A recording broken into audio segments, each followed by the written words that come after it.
Everyone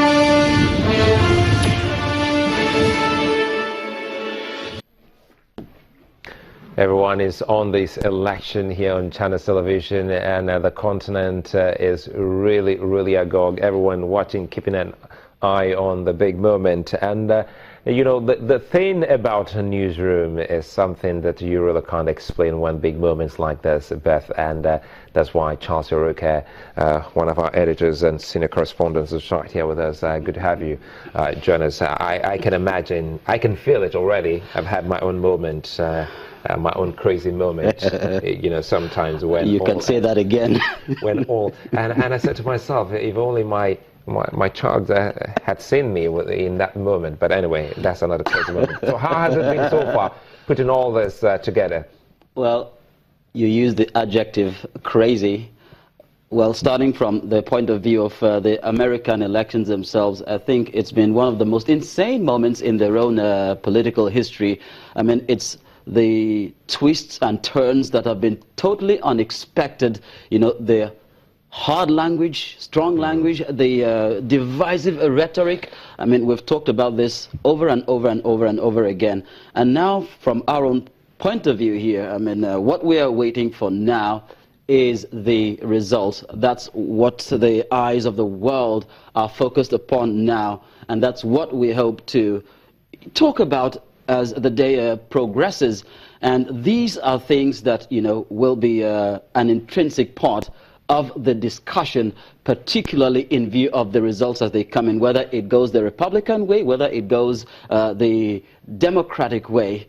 But then everything that led up to the election is definitely going to be a very important aspect of the discussion. And just like we had those twists and turns in the run-up, we might just be expecting the same very crazy twists and turns when the results start coming in, that build up the tension, the excitement, and of course probably the climax. I'll tell you something here. I'm not scared. I'm not really worried about this outcome. Why should you be?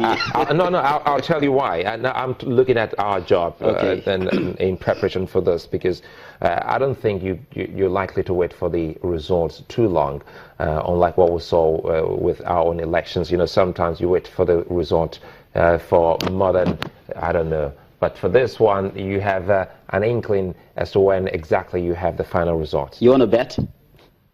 Remember what happened in 2000? I'm not putting my money on anything. Exactly, because I don't want to expect a nightmarish situation when we have an Al Gore, George W. Bush scenario playing out again, because it definitely will be a very, very, very long day. I mean, if it goes down the wire, it's going to be, of course, it's a two-horse race already, but then, I mean, if they keep going head-to-head, because as it is, the lead might just keep changing, you know, it might be too close to call.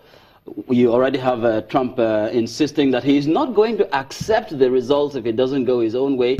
So, I mean, it definitely might just be a long day. Well, you're not putting your money on that, no. But then, of course, yeah, we can only hope that it does not go down that way. Now, you've been having conversations with our correspondents in the United States. You know, sometimes I like to look behind the news, what hasn't come to the fore. What have you been able to glean from these fantastic reporters covering this election? Well, for one, it has been a whole lot different from what has been expected before. Excuse me. Whereas we know that the polling has been done over, you know, a number of days now. People have been casting their ballots, but then what you will not see, probably what you'll feel, will be the intensity.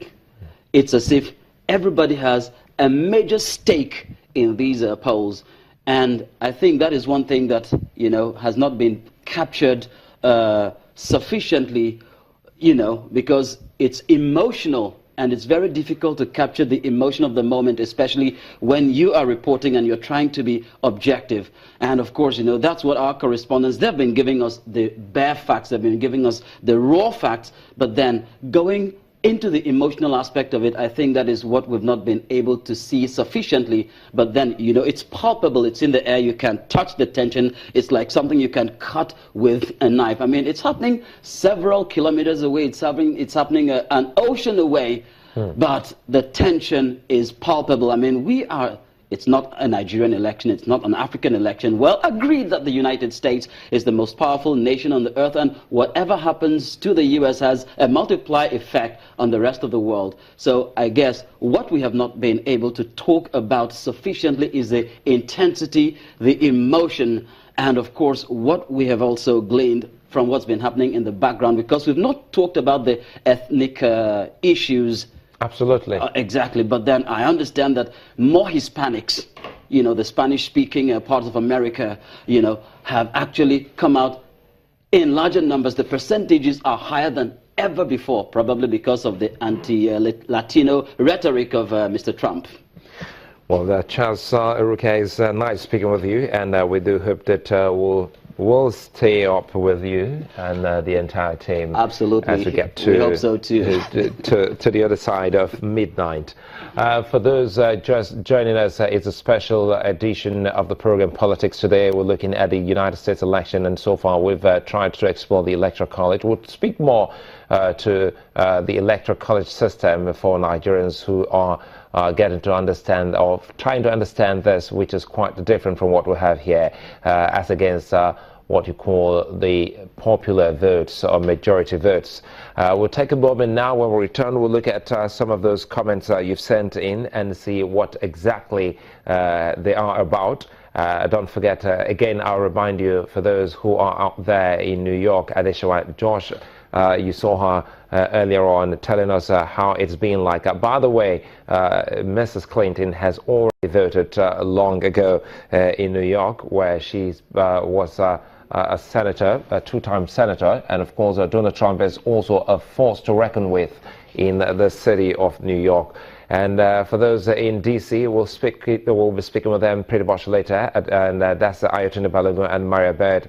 They'll be telling us exactly what's happening in a state that has no representation, and that is why for DC they say taxation without representation, but they still have 3 out of the Electoral College system votes, and a couple of other places where definitely you'll love to hear what exactly is happening. And in Wisconsin, we saw a Nigerian American who spoke to us, and he did say specifically he was talking about Lagos. Hey, come on, he said he would love to see us borrow a leaf from the American system of voting, whereby everyone can still pop into their offices and cast a ballot and just come and say, hey, I've voted.